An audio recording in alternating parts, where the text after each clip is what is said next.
Hey, it's Snarflakes here. I have the Pi Ethereum wallet currently tethered to a hotspot on my cell phone, and it's currently on the Polygon wallet.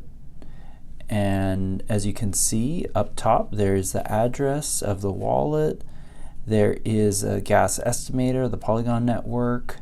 You have the QR code, which can be quickly scanned by any mobile wallet to send funds directly to this address, and you have the ETH amount and the USDC amount.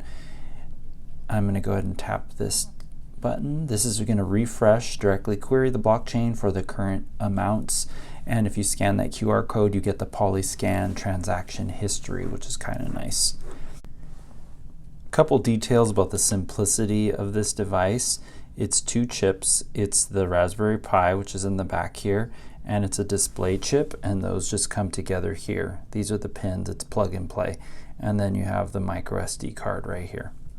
So for the transaction, there's 74 cents of USDC, and we're just going to hold this to generate the transaction. And as you can see, it's USDC to ETH, and it's using the Uniswap v3 Polygon contracts, directly interacting with those. And it's just a little bit of Matic, maybe 20 cents to pay for these transactions. It's very cheap. Great for onboarding, so users aren't spending all their money in gas fees. Here's the QR code, which is the exact transaction that just occurred, so that can be tracked quickly and easily.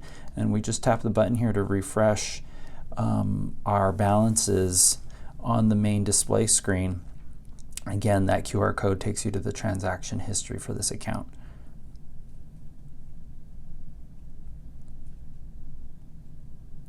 And there you go, it's been converted to ETH.